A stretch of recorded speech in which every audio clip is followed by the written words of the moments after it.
Continuing in the chapter of cell cycle and cell division, in the second lecture today, we are going to talk about M phase या mitosis जिसको कहते हैं।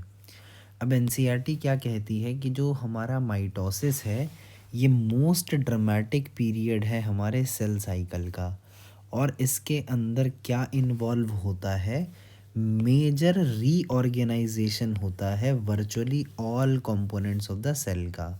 अब ये दोनों के दोनों चीज़ें इंपॉर्टेंट है, याद रखना कि मेजर रीऑर्गेनाइजेशन भी एम फेज़ में हो रहा है और मोस्ट ड्रामेटिक पीरियड भी हमारी सेल साइकिल का हमारा एम फेज़ ही है। 2020 के नीट में क्वेश्चन आया था कि जीवन के कॉन्टेक्स्ट में ये बताओ कि कौन सी स्टेटमेंट करेक्ट है। तो जीवन के अंदर हमें पता है कि भाई कोई डीएनए रेप्लिकेशन नहीं होती है, लेकिन सेल मेटाबॉलिकली एक्टिव होकर के ग्रोथ शो करता है, ये चीज़ हमें मालूम है। अब बात आती है क्या कि न्यूक्लियर डिवीजन कहाँ पर होती है, ये कार्योकाइनेसिस में होती है। डीएनए सिंथेसिस या रेप्लिकेशन ये एस फेज में होती है। ये जो ए ऑप्शन बचा, reorganisation of all cell components, ये किस में हुआ, हमारा एम फेज के अंदर। तो इस क्वेश्चन का आंसर तो चाहे बी ऑप्शन हो गया, लेकिन हमें बाकी के ऑप्शंस की भी नॉलेज होना बहुत ज़रूरी है। यही करेक्ट अप्रोच है हमें पीवाईक्यू के सॉल्व करने के तरीके की। हमें पीवाईक्यू जब भी सॉल्व करने हैं तो हमने क्या करना है, करेक्ट ऑप्शन के साथ साथ बाकी के ऑप्शंस को भी स्टडी करना है कि एनसीईआरटी ने या नीट ने ये चीज़ें क्यों पूछी हैं, तो ये एनसीईआरटी में कहाँ पर दे रखी हैं। तो अगर हमने इस क्वेश्चन को पढ़ा तो हमारे साइमल्टेनियसली 3 बाकी क्वेश्चंस भी प्रिपेयर हो गए। This is the correct method to study the PYQs. अब हम लोग वापस अपने एमसी इस पे आए, माइटोसिस के ऊपर आए। तो माइटोसिस के अंदर एनसीईआरटी फर्दर कह रही है क्या कि माइटोसिस के अंदर हमें देखने को क्या मिलता है कि जो पेरेंट सेल है वो अपने ही जैसा डॉटर सेल बना देता है। यानी जितने क्रोमोसोम का नंबर हमारे पेरेंट सेल में था उतना ही हमारे डॉटर सेल में हो गया। यही चीज़ को हमने क्या बोला कि क्रोमोसोम का नंबर एक सेल के अंदर सेम है। नंबर जो है क्रोमोसोम का पेरेंट में और प्रोजेनी सेल्स के अंदर सेम है। इसको हमने इक्वेशनल डिवीजन का नाम दिया। यही रीज़न है हमने इसको इक्वेशनल डिवीजन का नाम दिया। और क्योंकि इसका ये रीज़न बन जाता है तो यहाँ पर हमारी पॉसिबिलिटी बन गई असर्शन रीज़न की। अब बात आती है क्या कि जब माइटोसिस को आप इक्वेशनल डिवीजन कह रहे हो तो मियोसिस को क्या कहोगे, रिडक्शनल डिवीजन कह दोगे। बात आई क्या कि कन्वीनियंस के लिए हमने माइटोसिस को क्या कर लिया, 4 स्टेजेस में बांट दिया न्यूक्लियर डिवीजन की। यानी कार्योकाइनेसिस की 4 स्टेजेस पढ़ने वाले हैं हम लोग, और ये काम हमने किस लिए किया है, अपनी कन्वीनियंस के लिए किया है। लेकिन इस बात को समझ लो, ये समझना बहुत एसेंशियल है, ज़रूरी है कि जो सेल डिवीज़न है ये एक प्रोग्रेसिव प्रोसेस है और क्लियर कट कोई लाइन ड्रॉ आप नहीं कर सकते अलग अलग स्टेजेस के बीच में। लेकिन हमने अपनी पढ़ाई को आसान बनाने के लिए 4 फेजेस के अंदर कार्योकाइनेसिस को पढ़ना है। और वो 4 स्टेजेस क्या हैं कार्योकाइनेसिस की, प्रोफेज, मेटाफेज, एनाफेज और टीलोफेज। वापस से क्विक रिकैप करें तो हमने क्या क्या देखना है। सबसे पहले G1 फेज़ होगा, फिर S फेज़ होगा, फिर G2 फेज़ होगा, फिर कार्योकाइनेसिस का प्रोफेज चलेगा, मेटाफेज, उसके बाद एनाफेज, फिर टीलोफेज, फिर साइटोकाइनेसिस हो जाएगी और 2 डॉटर सेल्स हम लोग को मिल जाएंगे। इस तरीके से ये पूरा हमारा सेल साइकिल चलना है। अब बात आ रही है कि हम लोग कार्योकाइनेसिस और साइटोकाइनेसिस को पढ़ना स्टार्ट करें। इससे पहले हम लोग ये समझ लें कि हम लोग जो माइटोसिस पढ़ने वाले हैं उसकी महत्वपूर्णता क्या है, वो उसकी इम्पोर्टेंस क्या है, उसकी सिग्निफिकेंस क्या है, हम पढ़ क्यों रहे हैं, नेचर ने माइटोसिस नाम का प्रोसेस पैदा ही क्यों किया, इसको इन्वेंट ही क्यों किया। तो माइटोसिस जिसको हम लोग इक्वेशनल डिवीजन कह रहे हैं, ये यूजुअली रेस्ट्रिक्टेड होती है किसके केस में, डिप्लॉयड सेल के केस में, इन केस ऑफ एनिमल्स। लेकिन कुछ प्लांट्स में और कुछ सोशल इंसेक्ट्स के अंदर भी, हैप्लॉइड सेल्स के अंदर हम लोग माइटोसिस देख सकते हैं। सोशल इंसेक्ट्स के केस में हम लोग के पास हनी भी हमारा बेस्ट एग्जांपल है इसका, और लोअर प्लांट्स के अंदर जैसे हमारा ब्रायोफाइट और टेरिडोफाइटा के अंदर हमने ऑल्टरनेशन ऑफ जनरेशंस के अंदर इस चीज़ को देखा था। It is very essential to understand the significance of this division in the life of an organism. अब इस डिवीजन की सिग्निफिकेंस एक ऑर्गेनिज्म की ज़िंदगी में समझना बहुत इम्पॉर्टेंट बन जाता है। अब एनसीईआरटी कहती है क्या आप अवेयर हो ऐसे एग्जाम्पल से जिससे अंदर हैप्लॉइड और डिप्लॉइड इंसेक्ट्स हमें देखने को मिल सकते हैं? तो हाँ, हम लोग हनी बी के केस में देख चुके हैं ये चीज़। माइटोसिस का क्या काम होता है, अब हम लोग इसको हाईलाइट करते चलेंगे।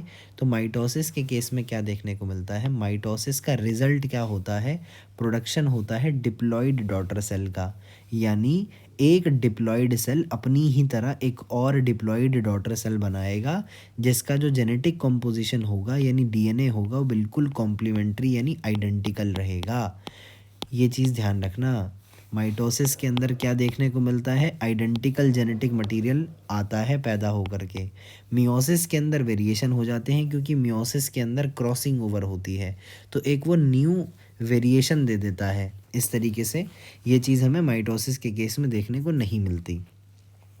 फिर बात आती है क्या कि दूसरी चीज़ कि ग्रोथ अगर होनी है मल्टी सेलुलर ऑर्गेनिजम्स की, वो भी माइटोसिस की ही वजह से पॉसिबल हो जाता है। फिर बात आती है क्या कि जो सेल ग्रोथ है हमारा, सेल ग्रोथ से क्या होता है, जो हमारी न्यूक्लियस वर्सेस साइटोप्लाज्म की रेशो होती है, इसको हम लोग N/C रेशो के नाम से भी बोलते हैं। N/C रेशो यानी न्यूक्लियस अपॉन साइटोप्लाज्म की जो रेशो है ये डिस्टर्ब हो जाती है।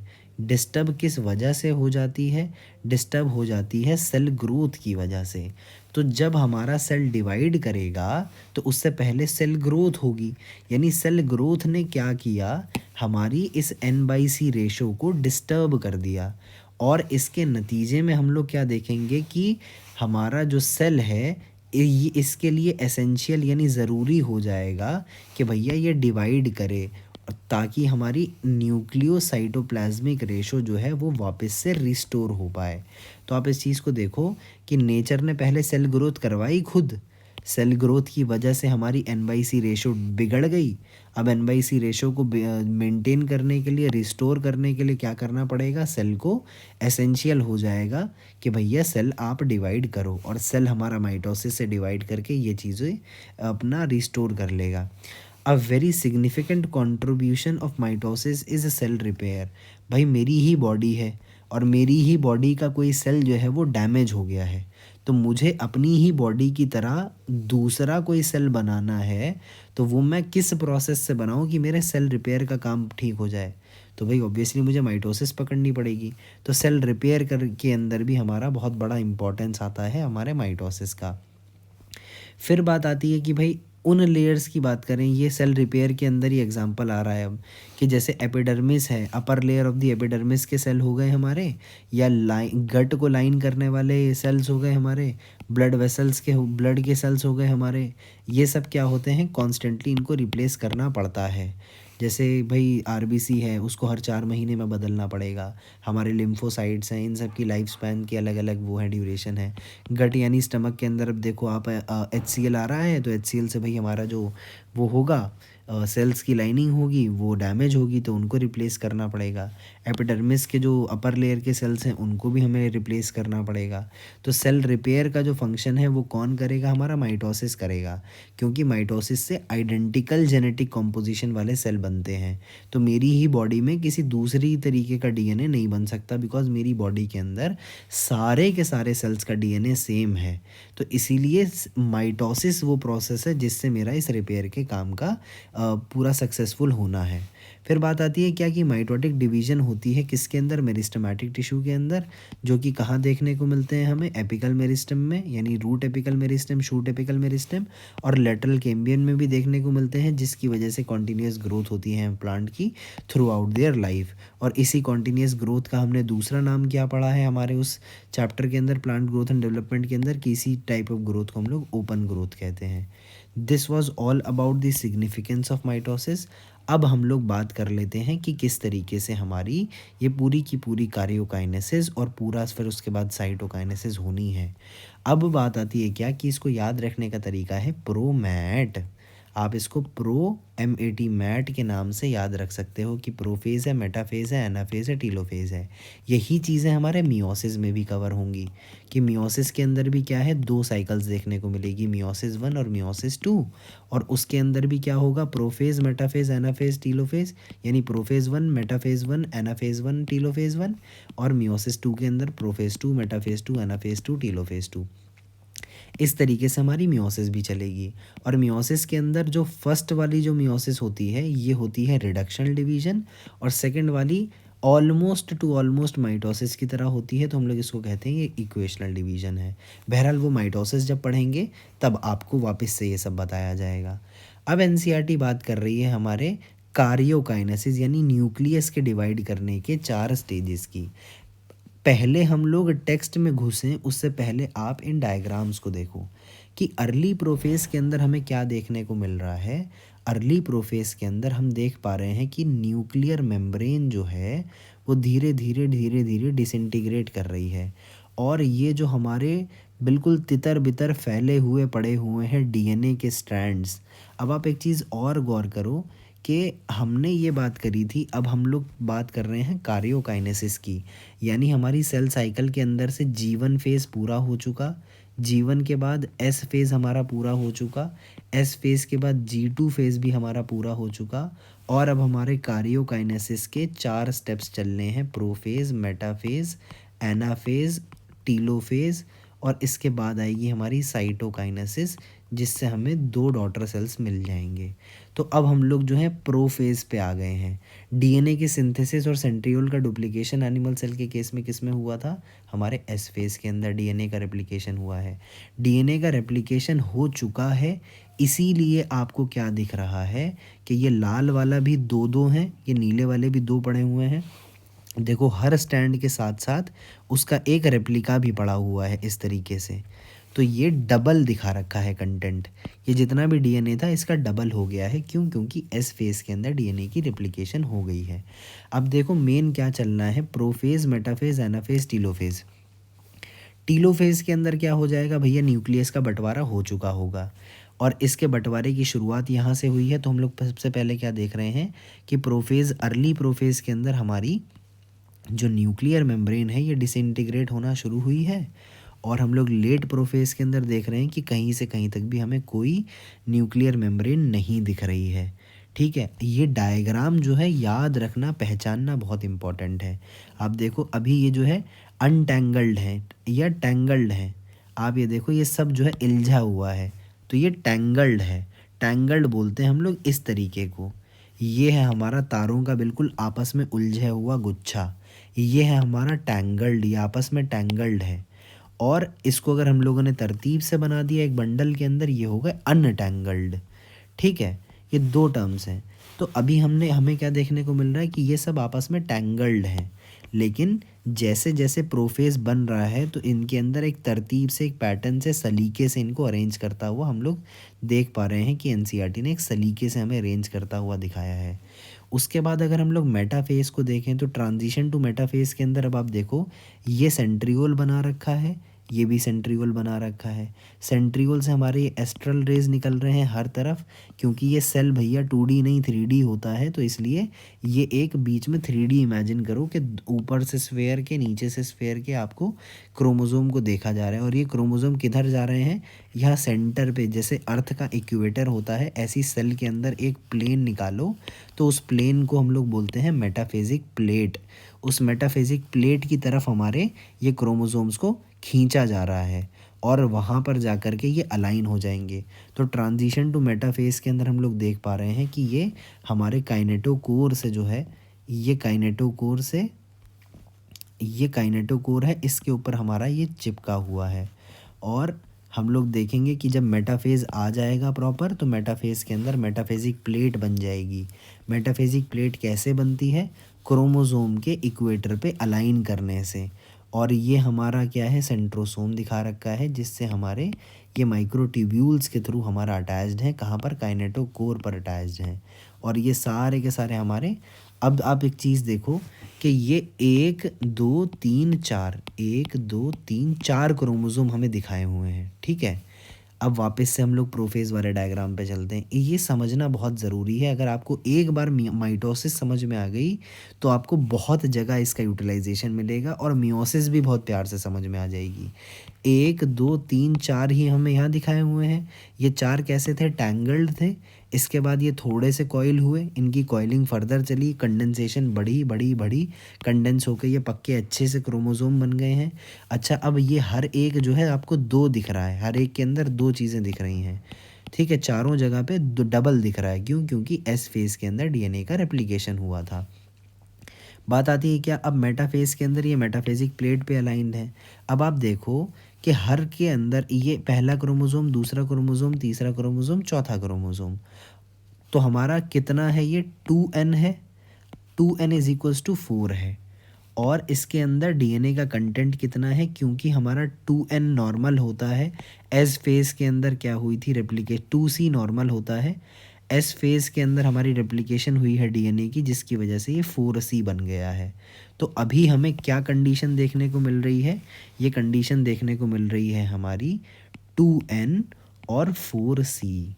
इसका मतलब 1 2 3 4 5 6 7 8 ग्राम अगर मैं बोल दूं तो 8 ग्राम का मतलब है 4c। ठीक है, तो 4 ग्राम मेरा होना चाहिए, जिसको मैं कहूँगा कि ये 2c है।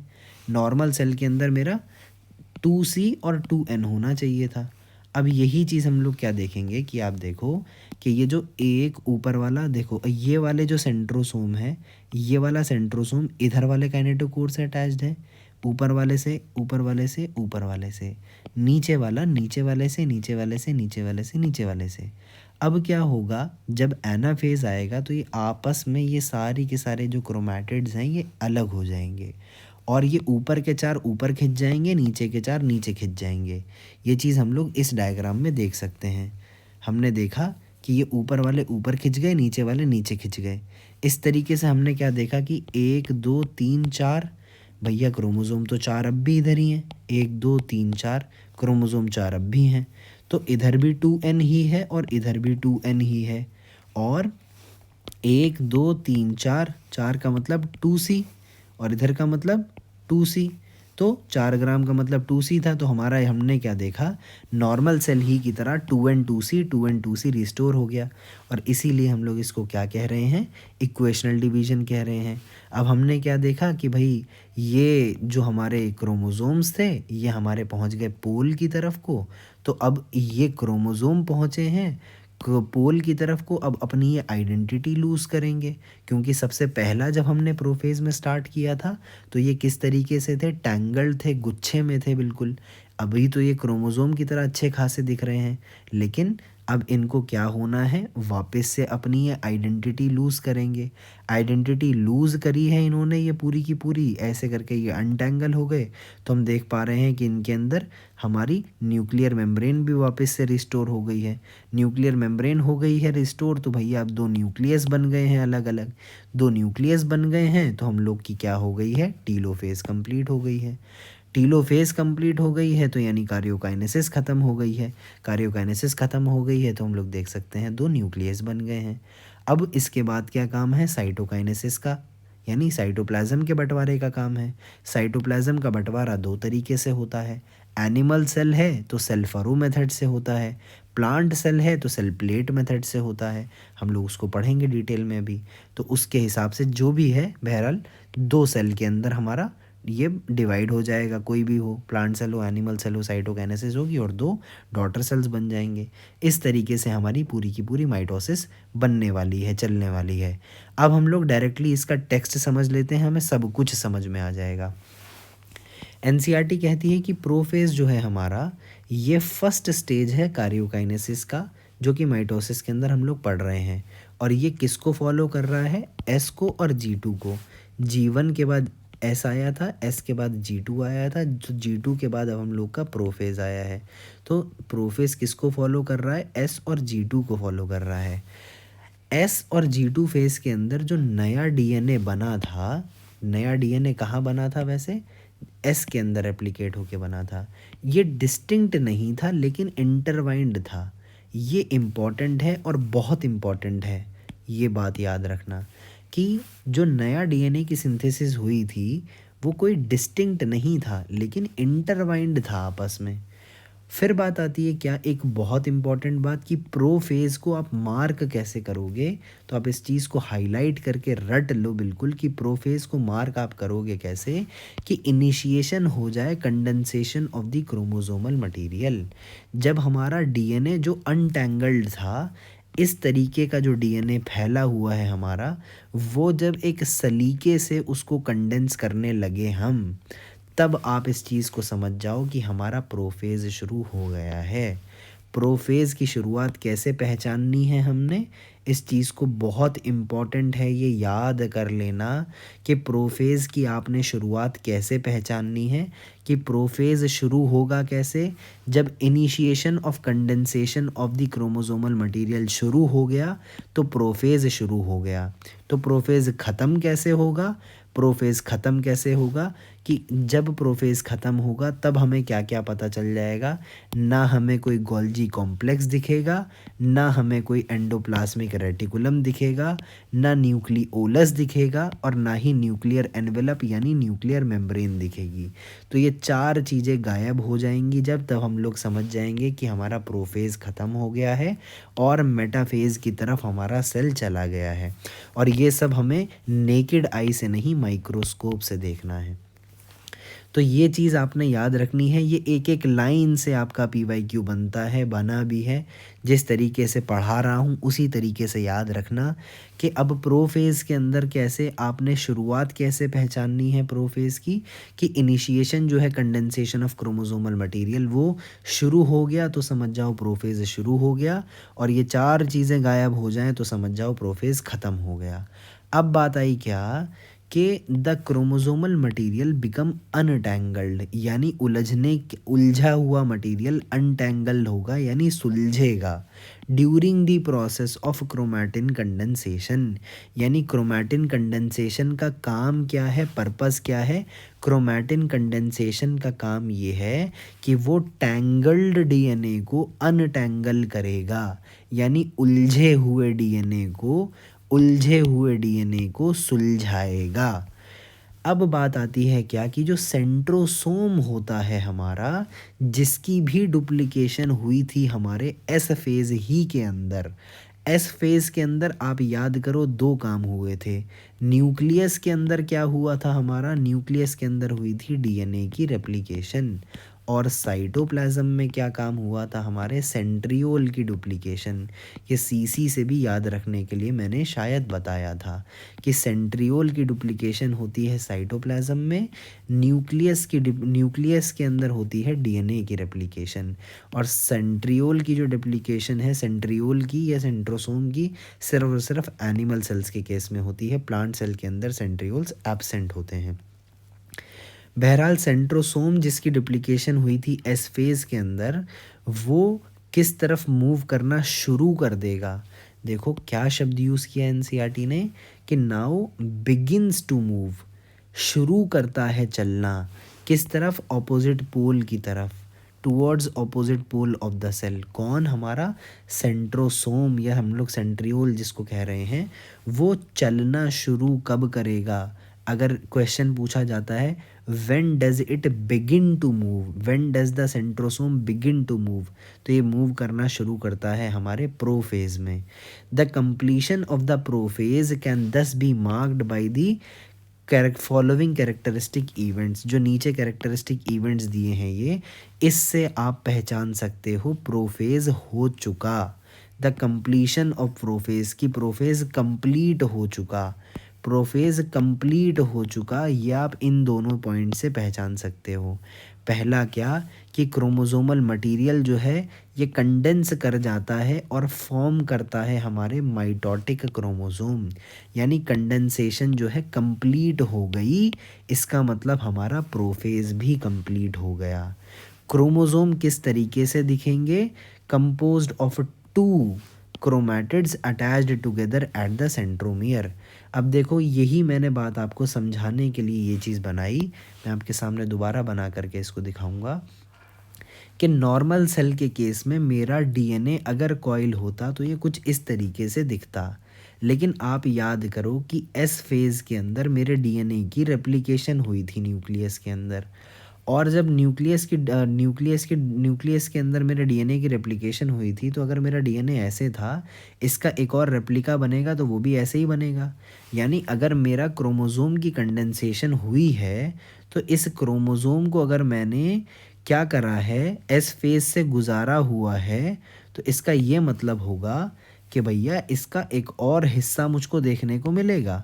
यानी अगर मेरा ये क्रोमोज़ोम ऐसा है, तो इसके जैसा एक और मुझे देखने को मिलेगा, है कि नहीं? यही चीज़ कुछ इस तरीके से होगी। और हम लोग को पता है कि जब भी अगर हम लोग इसको देखेंगे, तो ये किस तरीके से देखने को मिलता है कि ये इसके ऊपर सुपर इम्पोज हुआ पड़ा रहेगा, यानी इनका सेंट्रोमियर बिल्कुल एक रहेगा, और ये क्रोमैटिड जो रहेंगे ये दो रहेंगे। तो हम लोग बोलते हैं कि ये सिस्टर क्रोमैटिड्स हैं।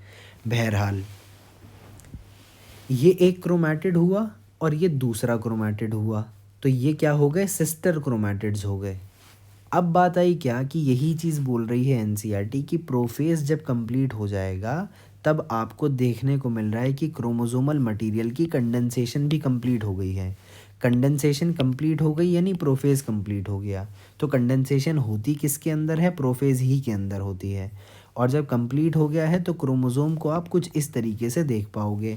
Chromosomes are seen to be composed of two chromatids attached together at the centromere. ये दो क्रोमैटिड्स हैं हमारे, और ये कैसे जुड़े हुए हैं, सेंट्रोमियर पे जुड़े हुए हैं। सेंट्रोसोम जिसकी डुप्लीकेशन हुई थी हमारे इंटरफेज में, यानी एस फेज के अंदर हमारी डुप्लीकेशन हुई थी, वो चलना शुरू करेगा, बिगिंस टू मूव करेगा towards opposite pole of the cell. और हर सेंट्रोसोम जो है वो रेडिएट करता है माइक्रोट्यूब्यूल्स, जिसको आप एस्टर्स कहते हैं।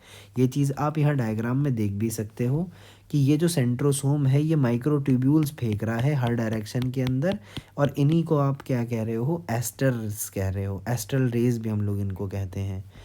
सेंट्रोसोम जो जिसकी डुप्लीकेशन हुई थी इंटरफेस के एस फेज में, ये चलना शुरू कर देता है, begins to move towards opposite pole of the cell. और ईच सेंट्रोसोम, दोनों के दोनों जो हैं, ईच का मतलब दोनों के दोनों सेंट्रोसोम रेडिएट करते हैं माइक्रोट्यूब्यूल्स को, जिनको हम लोग एस्टर कहते हैं। और जो दो एस्टर्स हैं इनको together with spindle fibre form the apparatus of mitosis, यानी the two asters together with spindle fibres form करते हैं हमारे माइटोटिक एपरेटस को। ये है हमारा पूरा का पूरा प्रोफेज। मेटाफेज के अंदर क्या हो रहा है अब कि कंप्लीट डिसइंटीग्रेशन हो जाए न्यूक्लियर एनवेलप का, ये मार्क करता है स्टार्ट हो जाने को हमारे सेकंड फेज ऑफ माइटोसिस के। यानी जब हमारा लेट प्रोफेज के अंदर ख़त्म हो जाएंगी चार चीज़ें, ये चार चीज़ें ख़त्म हुई जिनके अंदर हमारा न्यूक्लियर एनवेलप भी मौजूद है। ये जब न्यूक्लियर एनवेलप गायब हुआ, तब आप ये चीज़ समझ जाओ कि मार्क हो गई क्या चीज़, हमारी माइटोसिस के मेटाफेज की शुरुआत। यानी हमारा second phase of the mitosis की शुरुआत हो गई। इसके बारे में हमें पता कैसे चला कि complete disintegration of the nuclear envelope हो गई। इससे हमें पता चला कि हमारा मेटाफेज़ जो है वो शुरू हो गया है। और जैसे ही हमारा न्यूक्लियर मेम्ब्रेन गायब हो गई है, तो हमारे जो क्रोमोसोम हमारे न्यूक्लियस के अंदर प्रेजेंट थे, वो स्प्रेड कर जाएंगे, फैल जाएंगे साइटोप्लाज्म के अंदर। और इस स्टेज तक, बाई दिस स्टेज, यानी अब तक पहुंचने से पहले पहले जो कंडेंसेशन है क्रोमोसोम की, वो कंप्लीट हो चुकी है। The condensation of the chromosomes is completed. और उनको हम लोग ऑब्ज़र्व भी कर सकते हैं क्लियरली अंडर द माइक्रोस्कोप। और यही वो स्टेज है जिस पे मॉर्फोलॉजी ऑफ द क्रोमोसोम्स जो है वो बेस्ट देखी जा सकती है, मोस्ट इजीली जो है स्टडी करी जा सकती है। क्या चीज़, मॉर्फोलॉजी ऑफ द क्रोमोसोम। किस स्टेज पे, मेटाफेज स्टेज पे। आपने जब अपना चैप्टर पढ़ा था सेल वाला, उस cell the fundamental unit of life, उसके अंदर क्रोमोसोम की शेप जो पड़ी थी VLJI, ये 4 अलग अलग तरह के जो आपने क्रोमोसोम्स पढ़े थे, ये मॉर्फोलॉजी के बेसिस पे ही तो थे कि V शेप का, L शेप का, J और I, कि ये पोजीशन ऑफ द सेंट्रोमियर कहाँ पर है। तो ये मॉर्फोलॉजी ऑफ द क्रोमोसोम हम लोग किस स्टेज पे पढ़ते हैं? मेटाफेज स्टेज पे पढ़ रहे हैं। एट दिस स्टेज जब मेटाफेज के जो क्रोमोसोम हैं ये 2 सिस्टर क्रोमैटिड से मिलकर के बने हैं, which are held together by the centromere.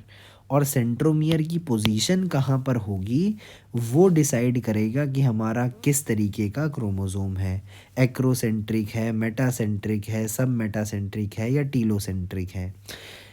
अब बात आती है कि हमारा काइनेटोकोर क्या होता है। काइनेटोकोर किसे कहते हैं? काइनेटोकोर क्या है? हमारा एक स्मॉल डिस्क शेप का स्ट्रक्चर है जो कि सरफेस ऑफ सेंट्रोमियर पे अटैच्ड होता है, उसको हम लोग काइनेटोकोर कहते हैं। काइनेटोकोर आपको ये दिख रहा है, ये हमारा क्या है? एक क्रोमैटिड है, ये हमारा दूसरा क्रोमैटिड है, ये एक क्रोमैटिड है, ये दूसरा क्रोमैटिड है। बीच में ये जो मुड़ा हमारा क्रोमोसोम, इस मोड़ को हमने बोला कि ये है हमारा सेंट्रोमियर। और इस सेंट्रोमियर पे जुड़ी हुई है ये डिस्क शेप की बॉडी, डिस्क शेप की बॉडी या डिस्क शेप का स्ट्रक्चर, इसको हमने बोला कि ये है हमारा काइनेटोकोर। तो ये काइनेटोकोर दिख रहा है हमने, और हम डायग्राम से ही देख सकते हैं कि काइनेटोकोर का काम क्या है, कि ये साइट ऑफ अटैचमेंट है किस चीज़ का? हमारे स्पिंडल फाइबर का। यही चीज़ एनसीईआरटी हमको बता रही है क्या, कि काइनेटोकोर्स क्या हैं? कि स्मॉल डिस्क शेप के स्ट्रक्चर्स हैं जो कि सरफेस ऑफ द सेंट्रोमियर पे देखने को मिल रहे हैं। और ये स्ट्रक्चर का काम क्या है? दीज स्ट्रक्चर्स यानी kinetochores serve as the site of attachment of spindle fibre. Spindle fibre कैसे बनेगा? स्पिंडल फाइबर बना था हमारा, कहाँ से निकला है? ये सेंट्रोसोम से निकला है। formed by the spindle fibers to the chromosomes that are moved into the position at the center of the cell। यानी हमारे मेटाफेजिक प्लेट के ऊपर हमारा ये काइनेटोकोर क्या कर रहा है? जो हमारी मेटाफेजिक प्लेट बन रही है उसके ऊपर हमारे क्रोमोसोम्स को अलाइन करने में मदद कर रहा है। कैसे? By enabling the spindle fibre to get attached to the centromere, क्योंकि काइनेटोकोर ही वो साइड है जहाँ पर के हमारा स्पिंडल फाइबर अटैच करेगा। फिर बात आती है क्या, कि hence metaphase is characterised by all the chromosomes coming to lie at the equator. सारे के सारे क्रोमोसोम्स इक्वेटर पे आ जाएंगे, और ये कैरेक्टरिस्टिक है हमारे मेटाफेज की। मेटाफेज के अंदर कैरेक्टरिस्टिक फीचर क्या है, कि सारे के सारे क्रोमोसोम्स, ऑल द क्रोमोसोम्स क्या करेंगे? लाई करेंगे आकर के इक्वेटर पे, और with one chromatid of each chromosome connected by its kinetochore to the spindle fibres from one pole and its sister chromatid. देखो सिस्टर क्रोमैटिड की बात आ गई ना, कि सिस्टर क्रोमैटिड कौन है? अब समझ में आया कि सिस्टर क्रोमैटिड जो है connected by its kinetochore to the spindle fibres from the opposite pole. इस चीज़ ही को मैं समझा रहा था कि जैसे ये एक क्रोमोसोम है मेरा, तो ये एक हमारा क्रोमैटिड है और ये दूसरा क्रोमैटिड है, ये आपस में कैसे कहलाए? सिस्टर क्रोमैटिड कहलाए, क्योंकि ये सेम क्रोमोसोम के। अच्छा देखो, ये भी नीला क्रोमोसोम है, ये भी नीला क्रोमोसोम है। हम लोग मान लेते हैं कि एक ऑर्गेनिज्म के अंदर हमारे 4 ही क्रोमोसोम थे, ठीक है, ये 4 ही क्रोमोसोम हैं। तो हमारा एक सेट आया था हमारे पैटर्नल साइड से, एक आया था मैटरनल साइड से। तो ये क्रोमोसोम नंबर 1 है अगर, तो ये क्रोमोसोम नंबर 1 और ये भी क्रोमोसोम नंबर 1, और ये क्रोमोसोम नंबर 2, ये भी क्रोमोसोम नंबर 2। तो इस तरीके से ये मेरा क्रोमोसोम हुआ और ये मेरा क्रोमोसोम हुआ। तो ये दोनों आपस में क्या कहलाए? ये कहलाए होमोलोगस क्रोमोसोम्स। फिर इन होमोलोगस क्रोमोसोम्स के अंदर ये मेरा एक क्रोमैटिड है, ये मेरा दूसरा क्रोमैटिड है। ये दोनों क्रोमैटिड आपस में क्या कहलाए? क्रोमैटिडों को अगर हम लोग नाम देते हैं, इसका नाम है ए, इसका नाम है बी, इसका नाम है सी, इसका नाम है डी। तो तो क्रोमैटिड ए और क्रोमैटिड बी का आपस में क्या रिश्ता है कि ये दोनों हैं सिस्टर क्रोमैटिड्स। क्रोमैटिड सी का और क्रोमैटिड डी का आपस में क्या रिश्ता है कि ये हैं सिस्टर क्रोमैटिड्स। लेकिन क्रोमैटिड ए और सी का आपस में क्या रिश्ता है, ये हैं नॉन सिस्टर क्रोमैटिड्स। जब हम लोग मियोसिस पढ़ते हैं तो क्रॉसिंग ओवर किसके बीच में होती है, नॉन सिस्टर क्रोमैटिड्स के बीच में होती है, होमोलोगस क्रोमोसोम के। यानी क्रोमोसोम 1 और क्रोमोसोम 1 मैटरनल और पैटर्नल का यही आपस में इंटर क्रॉसिंग ओवर करवाता है, लेकिन नॉन सिस्टर क्रोमैटिड में। और माइटोसिस के केस में ऐसा कुछ होना नहीं है, तो इसकी कोई हमें पढ़ाई भी अभी नहीं करनी, हम लोग मियोसिस में ही समझेंगे। अब माइटोसिस में क्या हो रहा है कि ये मेरा क्या है, एक क्रोमैटिड है, ये दूसरा क्रोमैटिड है, यानी ए और बी के ये दोनों क्या हो गए, आपस में सिस्टर क्रोमैटिड हो गए। अब आप देखो, एक सिस्टर क्रोमैटिड के ऊपर एक काइनेटोकोर जो लगा है वो एक पोल से कनेक्टेड है, और जो दूसरा सिस्टर क्रोमैटिड है वो जो काइनेटोकोर है वो दूसरे पोल से कनेक्टेड है। यही चीज़ एनसीईआरटी यहाँ समझा रही है कि क्या देखने को मिलेगा हमें कि एक क्रोमैटिड जो है वो एक पोल से कनेक्टेड होगा और दूसरा क्रोमैटिड हमारे दूसरे पोल से कनेक्टेड होगा। जो प्लेन है अलाइनमेंट का, जो प्लेन है अलाइनमेंट का क्रोमोसोम के मेटाफेज पे जो हमें देखने को मिला, उस प्लेन ऑफ अलाइनमेंट को हमने बोला मेटाफेज की प्लेट। और की फीचर्स हमारे मेटाफेज के क्या देखने को मिले कि स्पिंडल फाइबर जो हैं हमारे वो अटैच हो गए काइनेटोकोर से, और क्रोमोसोम को मूव करके हम लोग स्पिंडल के इक्वेटर पे लेकर के आ गए, और ये अलाइन हो गए मेटाफेज प्लेट के along through the spindle fibres to both poles, दोनों पोल से अटैच होगा। ये मेटाफेज के अंदर हम लोग देख भी पा रहे हैं। यही चीज़ जो एनसीईआरटी ने हमें यहाँ बताई है कि हमारा क्या हुआ है, क्रोमोसोम मूव होके स्पिंडल इक्वेटर पे आ गया है और अलाइन हो गया है मेटाफेज प्लेट पे through the spindle fibres to both the poles. तो ये हमारा दोनों पोल से जुड़ा हुआ हमें दिख भी रहा है इस तरीके से। ये ऐसे हमारी मेटाफेजिक प्लेट हो गई, ये हमारे क्या हैं, पोल्स हो गए, और इस तरीके से ये जुड़ा हुआ भी हमें दिख रहा है। फिर फर्दर मूव करते हैं हम लोग अपने एनाफेज की तरफ, जिसके अंदर हमें पता है कि ये सब एक साथ कटेंगे और आधे इधर चले जाएंगे, आधे इधर चले जाएंगे, और हमारी इक्वेशनल डिवीजन हो जाएगी। यही चीज़ एनसीईआरटी कहती है। ऑनसेट जो है, शुरुआत जो है एनाफेज की, कि एनाफेज आ गया है, हर क्रोमोसोम का क्या होगा, जो अरेंज हो रखा है हमारी मेटाफेज प्लेट पे, ये स्प्लिट होगा साइमल्टेनियसली, और डॉटर क्रोमैटिड जो हैं अलग अलग निकल जाएंगे। यानी सिस्टर क्रोमैटिड्स सेपरेट हो गए, सिस्टर क्रोमैटिड सेपरेट किस स्टेज पे हुए, सिस्टर क्रोमैटिड सेपरेट हो गए हमारे एनाफेज स्टेज पे। The two daughter chromatids now refer to at the daughter chromosome. जो डॉटर क्रोमैटिड थे हमारे, क्योंकि वो सेपरेट होके कुछ इस तरीके से बन जाएंगे, उनको क्या कहलाएंगे, ये बन गए हमारे डॉटर क्रोमोसोम बन गए अब सेपरेट होने के बाद। तो ये क्या कहलाएंगे, ये कहलाएंगे daughter chromosomes of the future daughter nuclei, और ये अपनी जर्नी, अपनी माइग्रेशन शुरू कर देंगे टुवर्ड द ऑपोजिट पोल्स। जो जिस तरफ के पोल से जुड़ा है, अगर ये वाला इधर के पोल से जुड़ा है तो ये इधर जाना शुरू हो जाएगा, और नीचे वाला नीचे की तरफ जाना शुरू हो जाएगा, जैसा हमें यहाँ देखने को मिल रहा है कि ऊपर वाले ऊपर चले गए, नीचे वाले नीचे आ गए। और ऑब्वियसली काइनेटोकोर की तरफ से ही पकड़ा हुआ था, अटैचमेंट पॉइंट काइनेटोकोर था, तो सेंट्रोसोम की तरफ क्या होता है, काइनेटोकोर होता है। सेंट्रोसोम की तरफ क्या देखने को मिल रहा है, सेंट्रोसोम, सेंट्रोसोम इसकी तरफ काइनेटोकोर है। आप ऐसे समझ लो इसको कि इसने यहाँ पर चिपका के रस्सी से इसको पीछे खींच लिया है। तो क्रोमोसोम की जो आर्म्स हैं, पी आर्म और क्यू आर्म, पी आर्म और क्यू आर्म, ये दो आर्म होती हैं इसकी, ये ट्रेल बिहाइंड कर रही है, यानी पीछे की तरफ है, और हमारा काइनेटोकोर आगे की तरफ है, जिसका मुंह जो है सेंट्रोसोम की तरफ को दिख रहा है। यही चीज़ एनसीईआरटी कह रही है क्या, कि एनाफेज जब ऑनसेट हुआ है, जब इसकी शुरुआत हुई है, तो सारे के सारे क्रोमोसोम जो हैं ये कहाँ पर अरेंज थे, मेटाफेज प्लेट की पे अरेंज थे, हमारे मेटाफेज प्लेट पे अरेंज थे मेटाफेज में। इनको स्प्लिट कर दिया जाएगा साइमल्टेनियसली, और दो डॉटर क्रोमैटिड जो हैं हमारे सेपरेट हो जाएंगे, और इनको अब हम लोग डॉटर क्रोमोसोम बोलेंगे, उन डॉटर न्यूक्लियाई का जो बनने वाले हैं, और इनकी जो है माइग्रेशन शुरू हो जाएगी ऑपोजिट पोल की तरफ। हर क्रोमोसोम जो है वो मूव करता है away from the equatorial plate. Equatorial plate जो थी इससे दूर जाने लगते हैं, ठीक है। As each chromosome moves away from the equatorial plate, the centromere of each chromosome remain directed towards the pole। यानी सेंट्रोमियर जो है, जो काइनेटोकोर है, वो किस तरफ मूव कर रहा है? डायरेक्टेड टुवर्ड है ये पोल की तरफ, सेंट्रोसोम की तरफ। Hence at the leading edge with the arms of the chromosome trailing behind। यानी हमारा जो सेंट्रोमियर है वो लीडिंग एज पे होगा और जो आर्म्स होंगी क्रोमोसोम की वो ट्रेल करेंगी behind.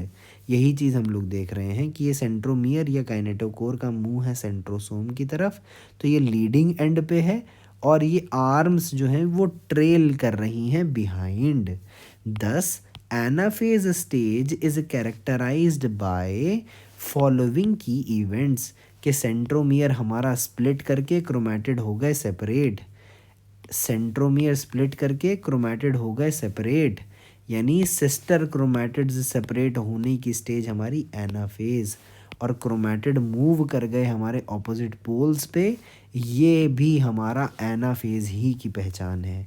Last phase of the karyokinesis जो है, इसकी शुरुआत कैसे होएगी कि जो क्रोमोसोम हमारे कोने पे पहुंच गए हैं, ये कोने पे पहुंचे हैं क्रोमोसोम। अब याद करो शुरू में हमने एक गुच्छे को सुलझाया था, तो ये जो सुलझा हुआ एंटिटी है जिसको हम क्रोमोसोम कह रहे हैं, इसको हम लोग वापस से उलझा देंगे, यानी इसकी इंडिविजुअल आइडेंटिटी ख़त्म कर देंगे, इंडिविजुअलिटी को ख़त्म कर देंगे। यही चीज़ हमने देखी कि the beginning of the final stage of karyokinesis यानी टीलोफेज, ये क्या स्टार्ट कैसे होएगी? द क्रोमोसोम जो कि रीच कर गए, have reached their respective poles, अपने अपने रिस्पेक्टिव पोल्स पे जो हमारे क्रोमोसोम पहुंच गए, ये डी कंडेंस होएंगे। कंडेंस हुए थे प्रोफेज में, डी कंडेंस होएंगे टीलोफेज में, और अपनी इंडिविजुअलिटी को लूज़ कर देंगे। तो मैं यहीं पे आपसे सवाल पूछूं, डी कंडेंस अगर टीलोफेज पे हो रहे हैं तो कंडेंस कहाँ पर हुए थे? प्रोफेज पे हुए थे। लूज़ कर रहे हैं अपनी इंडिविजुअलिटी, तो अपनी इंडिविजुअलिटी गेन कब करी थी? तो मेटाफेज पे करी थी, जब ये मॉर्फोलॉजी इनकी अच्छे से दिख रही थी। लेकिन इंडिविजुअलिटी गेन करने का प्रोसेस शुरू कब हुआ था? हुआ था प्रोफेज पे, और गेन कब हुई थी? मेटाफेज पे, बिकॉज एनसीईआरटी ने बोला कि morphology is easily studied at metaphase. The individual chromosomes can no longer be seen and each set of chromatin material tends to collect at each of the two poles, जैसा हम यहाँ देख सकते हैं। ये सब अनटेंगल हो गया और दो हमें गुल्ला गुल्ला न्यूक्लियस देखने को मिल रहा है। This is the stage which shows the following key events, की जो क्रोमोसोम का क्लस्टर है वो देखने को मिल रहा है ऑपोजिट स्पिंडल पोल्स पे, और उनकी आइडेंटिटी खो चुकी है डिस्क्रीट यानी इंडिविजुअल एलिमेंट्स की तरह। न्यूक्लियर एनवेलप डेवलप हो गया, यानी न्यूक्लियर मेम्ब्रेन वापस से डेवलप हो गई है। गायब कब हुई थी? प्रोफेज के अंदर।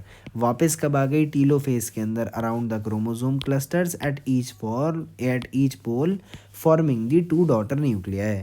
और जैसे ही हमारी न्यूक्लियर एनवेलप वापस से डेवलप हुई है तो दो डॉटर न्यूक्लियाई हमारी बन गई हैं, और न्यूक्लियोलस, गोल्जी कॉम्प्लेक्स और एंडोप्लाज्मिक रेटिकुलम ये वापस से रीफॉर्म हो जाएगा। अब आप वापस से रिकलेक्ट करो, प्रोफेज के अंदर क्या क्या चीज़ें गई थी?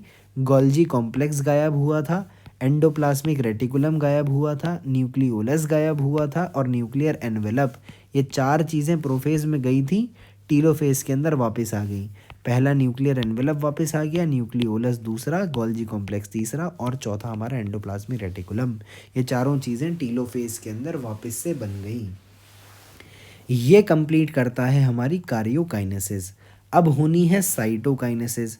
साइटोकाइनेसिस दो तरीके से होनी है। ये है हमारा क्या? एनिमल सेल, और ये है हमारा प्लांट सेल। एनिमल सेल के अंदर क्या है? ये सेंट्रीपीटल होती है, यानी बाहर से अंदर की तरफ होगा। इसको क्या बोलते हैं हम लोग, सेल फरो मेथड।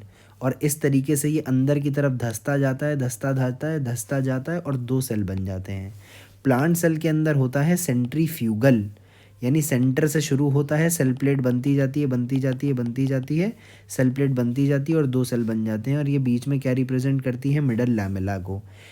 ये चीज़ हमें देखने को मिलती है। अब हम लोग डायरेक्टली रीड करें इसको, एनसीईआरटी को, तो एनसीईआरटी कहती है क्या, कि माइटोसिस अकम्प्लिश करती है not only the segregation of duplicated chromosomes into the daughter nuclei, but cell भी इट सेल्फ डिवाइड करेगा 2 डॉटर सेल के अंदर by the separation of the cytoplasm, और इसको हम लोग कहते हैं साइटोकाइनेसिस। और at the end of the which cell division जो है पूरी होएगी। साइटोकाइनेसिस के ही जब हो जाने पे क्या देखने को मिलेगा कि जो सेल डिवीजन है वो पूरी हो गई। एनिमल सेल के अंदर क्या होता है, ये अचीव होएगा कैसे, by the appearance of a furrow, यानी cell furrow methods in the plasma membrane. Furrow जो है ग्रेजुअली डीपन होएगी, यानी हम लोग यहाँ भी देख सकते हैं कि ये फर्रो बन रही है, एक ये फर्रो बन रही है, और ये अंदर की तरफ घुसती जाएगी, घुसती जाएगी, घुसती जाएगी दोनों तरफ से, और ये पिंच होकर 2 अलग अलग सेल बन जाएंगे, जैसे यहाँ देखने को मिल रहा है। The furrow gradually deepens and ultimately join कर जाती है सेंटर के अंदर, dividing the cell cytoplasm into 2। Plant cell के अंदर क्या देखने को मिल रहा है, प्लांट सेल के अंदर क्या हो रहा है, एनक्लोज है ये एक रिलेटिवली इनएक्सटेंसिबल सेल वॉल के अंदर। Therefore they undergo cytokinesis by a different mechanism, और वो मैकेनिज्म क्या है, उसका नाम है cell plate method. In plant cell जो वॉल फॉर्मेशन होती है, वॉल फॉर्मेशन स्टार्ट करती है सेंटर से, सेंटर ऑफ द सेल से, सेंटर ऑफ द सेल से स्टार्ट हो रही है वॉल फॉर्मेशन, यानी कैसी है, सेंट्रीफ्यूगल है। और ये कैसी थी, सेंट्रीपीटल थी, यानी ये किनारे से सेंटर की तरफ आता था एनिमल के केस में। In plant cell wall formation starts in the centre of the cell and grow करती है बाहर की तरफ to meet the existing lateral walls.